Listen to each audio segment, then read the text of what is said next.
muri umugambi nta gihangaye ukazovuga mu rushigikiwe na naka bamukuye uzojegera ntihagire umuntu akubwira ngo ni gihangange nguramwegamiye muzotembana.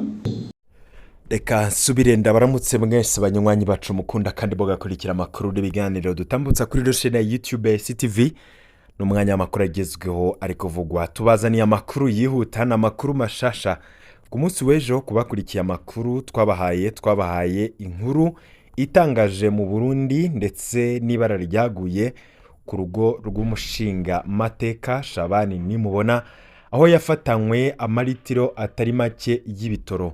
Uwo Shabani Nimubona akaba ari umwe mu ntakogwa ko ngaha mu gihugu c'u Burundi, uyo kandi akaba azwi nk'umuntu w'igihangange abategetsi bose batinya mu Burundi. Abantu bakibaza ano manyama ya Shabani Nimubona ava kuki, ese abamushigikiye ni bande, ubuhoho bigiye kugenda gute? Kuri rino genekerezo rya 7 z'ukwezi kwa kabiri umwaka w'2026 tugiye kubashikiriza amakuru mashasha kuri ico gihangange cadutse mu Burundi Shabani Nimubona ndetse nibigiye gukurikira ndetse n'andi makuru mashasha twamenye umupolisi yubahutse gufata Shabani Nimubona ndetse akanerekana ibitoro yenyegeje, aho ku munsi w'eje nkuru twabahaye ari ifise titre ivuga iti arafashwe mushinga amateka Shabani Nimubona amasase arashwe mu rugiwe. Shabani Nimubona afatanywe itonga. Ni inkuru mwakunze mumaze kuraba murenga 11,000 ndetse bayishi bakaba dusavye kubandanya kubatohoreza ivyo nkuru muri kano kanya tukaba tubazaniye idonido ku makuru twamenye kuri ivyo vyabaye mu rugo kwa Shabani Nimubona. Abategetsi bo hejuru bavyinyegeje nyuma barimwo n'umukuru w'umugambwe CNDD-FDD Reveriyano Ndikuriyo ari umwe mu baha impigi Shabani Nimubona akaba mushigikiye ku rugero rukomeye, ndetse tukaza no kumenya vyinshi cane ku mupolisi nawe afatwa nk'intwari mu Burundi kuko ari we wenyene yashoboye kubahuka Shabani Nimubona, ndetse n'ibindi vyinshi biriko biravugwa inyuma y'iryo bara risa n'iryaguye mu rugo rw'umushinga amateka. Benshi bavuga bati uyu muntu arakwiriye gufatwa kinjizwa mu mpimba, nayo ubundi niyaguma kwigira igihangange birabandanya kwerekana ko igihugu kirongowe n'inyeshamba zitazi gutwara icarico, igihugu kidakurikiza amategeko. Benshi bavuga bati ibundi mu gihugu cisoneye ntivyabaho kubera ko muri CNDD-FDD honyene niho bashobora gutorera ibintu mwene ivyo. Mwese rero ndabahaye kaze mwari no sango ryano makuru tugira dutangure kubashikiriza mu buryo bagido nido. Vyishiko vyo mutamenye ku mupolisi yafashe Shabani Nimubona akamufatana itonga. Yitwa Komiseri Placide Irakoze, ni umutegetsi umwe rudende amaze kubahuka Shabani Nimubona. Imyaka iraheze umuntu yitwa Shabani Nimubona avugwa mu mabi atagizina akamabi atagira uko angana, ariko atagwego na rumwe rushobora kumubaza ivyo avugwamwo. Nta buramatari avuga imbere ya Shabani Nimubona, nta procureur avuga imbere ya Shabani, komiseri regionale ntaco avuga imbere ya Shabani, komiseri provinciale ntaco avuga imbere ya Shabani. Abatwara iperereza mu ntwaro ndetse no mu ntara basa n'abahora bagategekwa na Shabani Nimubona yigize igihangange nakogwa ko mu gihugu cose c'u Burundi. Komiseri w'igipolisi muri komine Muyinga Lieutenant Colonel Placide Irakoze niwe kuwa 3 z'ukwezi kwa 2026 yubahutse gusaka kwa Shabani Nimubona ahakura amaritiro 196 ya essence agira ko arayajana mu gipolisi. Niwe mutegetsi yahamagawe na Shabani Nimubona kuri telefone amutegeka kumusubiza ivyo yarahejeje gufata, yamara yantwaza ngabo icayihagarara ko ivuga ko idashobora gusubiza ivyo bitoro. Birangira rero ate ubwoba ko azoraba umugabo wariwe Shabani nimubona niwe yari karatera ubwoba ukomiseri. Uyu mukomiseri ntawe twari tuzi cane mu Burundi, ariko nanone ibindi yoba amaze gukora navyo ntibizwi cane, ariko nanone ntituzi ko yakoze kwa Shabani ivyo yakoze kwa Shabani ryoba ari itegeko yahawe rivuye hejuru, nuko ari ingingo yiwe. Ntituzi ko ari ibihe vyoba biriko birahinduka kuri Shabani, abo amaze imyaka akorera bakaba bamuhaze, akaba arico gituma uno munsi batanguye kumwubahuka. Ico bikoze ikintu Lieutenant Colonel Placide akoze kirahambaye, no kumutera intege kuko mu Burundi bwose nta muntu numwe yashobora kubahuka uyo Shabani nimubona igihangange yagizwe n'umushinga amateka atazi no gusoma ndetse no kwandika no gukoresha inyamashini nyabwonko nkuko kahise kavyerekana, ndetse n'amateka yiwe cancane mu vyibijanye n'indero avyerekana. Uko abanyamuyinga bavuga inkuru y'igitoro giherutse gufatwa kwa Shabani nimubona.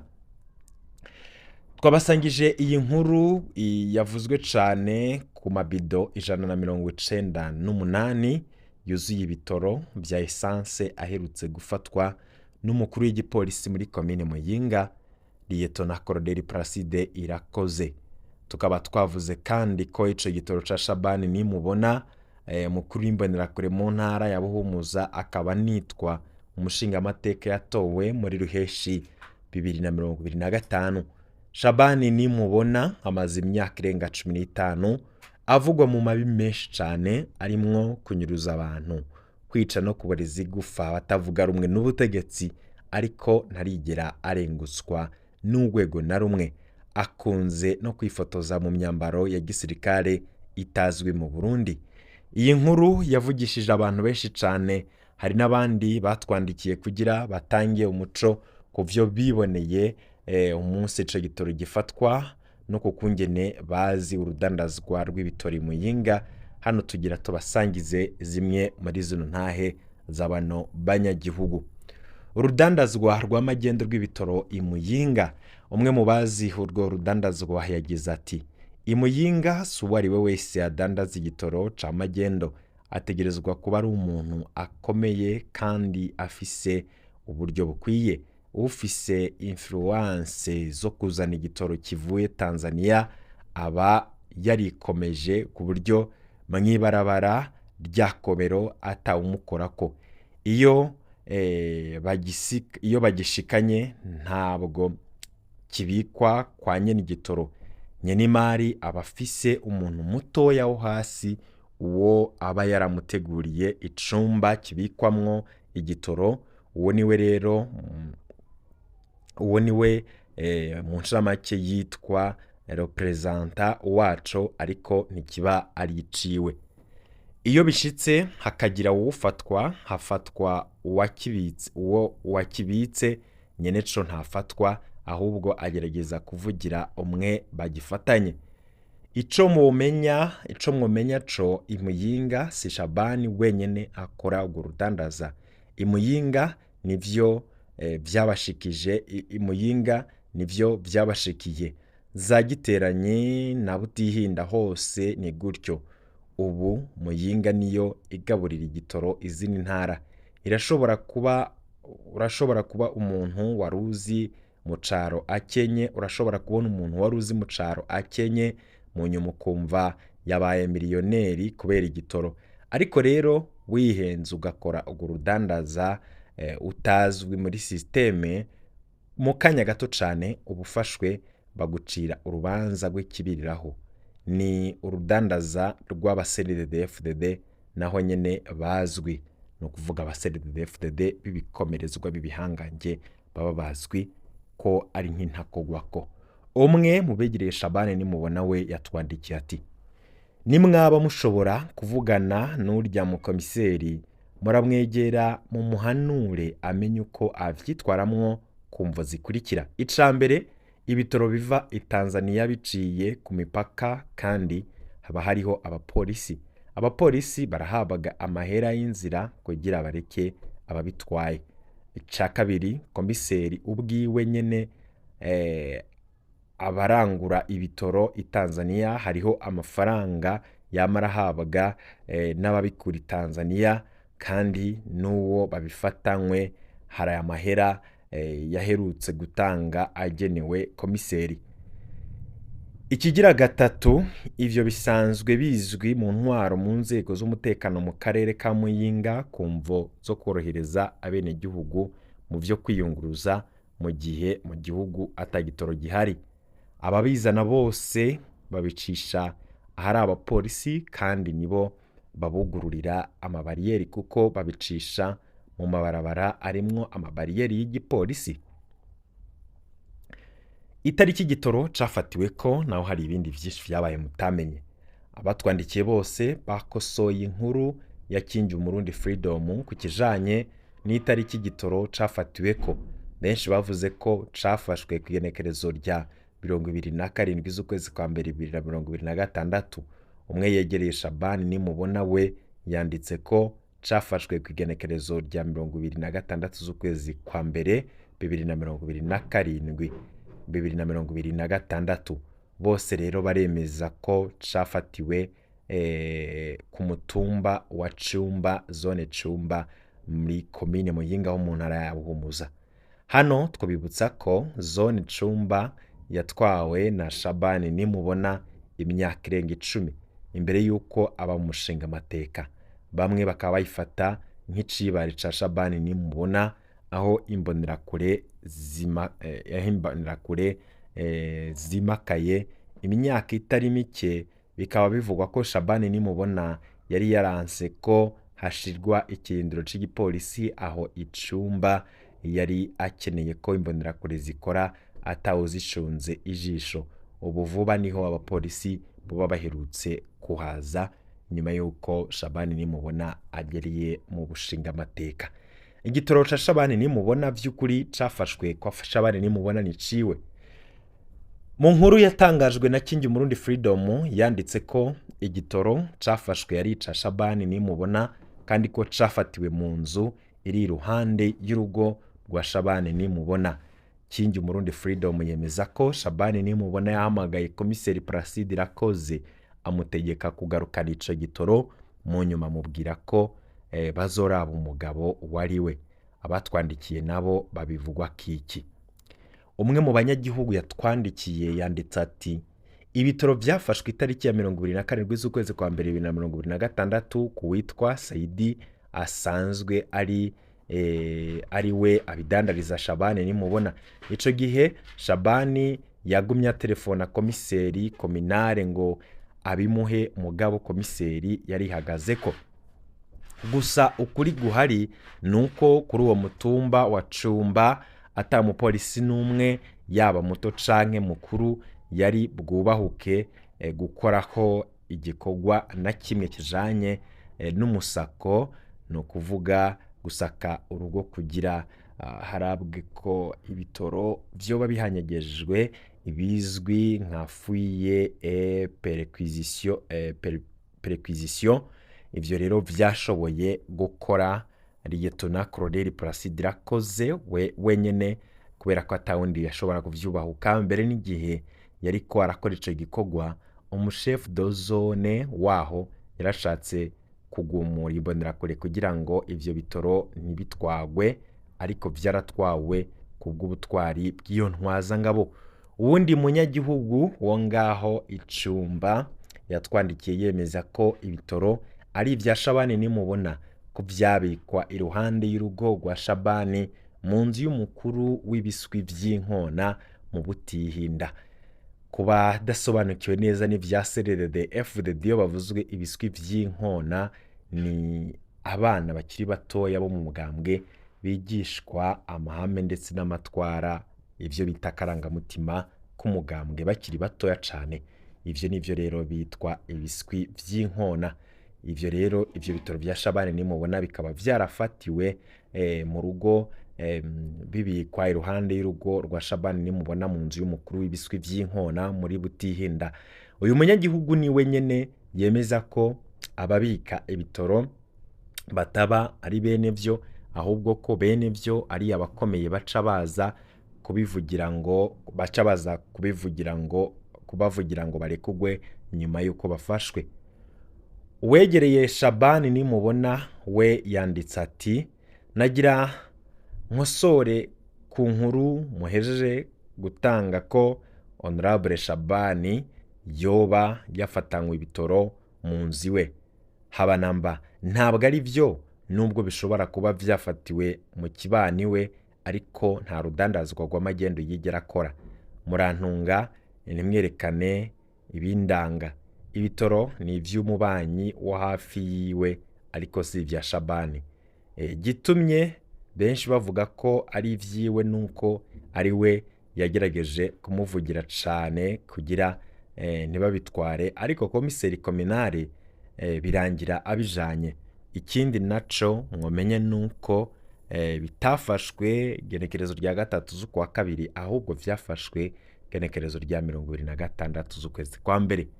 Uyu mugenzi wa Shabani nimubona twamubajije izina rya nyene igitoro yari twimye ngo kumvo z'umutekano.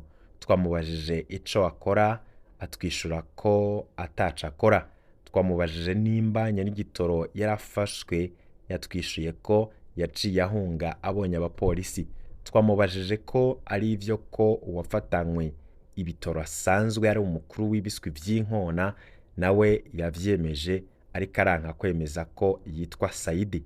Twamubajije iyo umuntu adakora yakuye amafaranga y'ukurangura amabido 198 y'igitoro nta nyishitomo yaronse. Twamubajije nimba koko chef de zone Cumba yarashatse kubuza komiseri Placide Irakoze ko atwara ico gitoro.